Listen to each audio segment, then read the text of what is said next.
Welcome to the only daily podcast focusing on compliance news of the day. Each morning, start your day with a cup of coffee and Tom Fox, the voice of compliance, to hear about 4 of the top compliance, corruption, or leadership stories you will need to start your day. The Daily Compliance News is a production of the Compliance Podcast Network.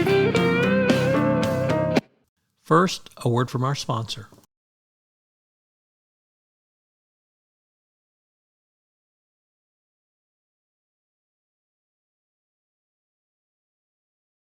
The Daily Compliance News for December 6, 2022, the Glencore Pays edition.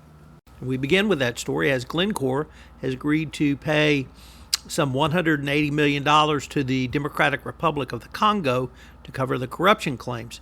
As reported by the FT, the payment is the latest settlement by the international mining company with global authority over its corrupt conduct. The settlement means that Glencore this year has agreed to pay more than $166 billion to authorities around the world for investigation into its corruption practices. Next up, in a really interesting article from Reuters, a Delaware judge wrote an 80-page order, which the Alison Frankel described as a page-turner, which says or lays out how the judge's step-by-step explanation of how he came to suspect that dozens of patent lawsuits in his district have been filed by shell entities and is a possible fraud on the court. If it's a fraud on the court, that's a seriously bad thing.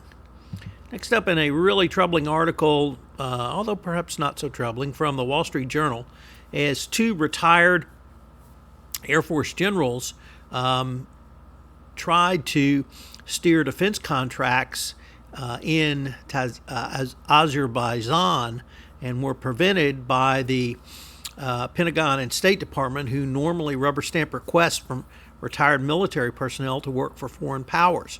When the Air Force learned about these 2 retired generals' business ventures in Azerbaijan, they flagged them as potential embarrassments and a risk to national security. So, conflicts of interest can arise even after you leave your employer.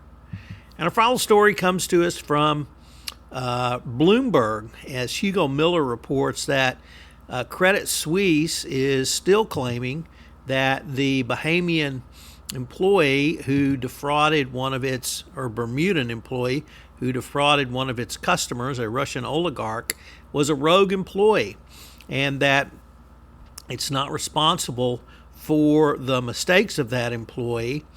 And although the judge has awarded damages to the bank's client,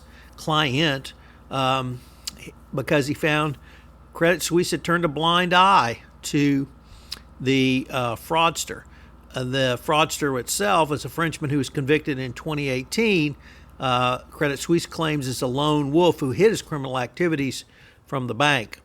But the judge was having none of that, finding that Credit Suisse deliberately engaged in conduct not to find out about the fraudulent employee's actions. So a great reminder that companies are responsible for the oversight of their employees, and the doctrine that they will be liable for their employees' actions still holds.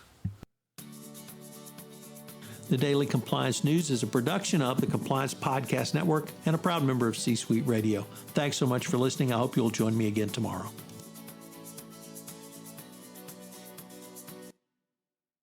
This podcast is a part of the C-Suite Radio Network.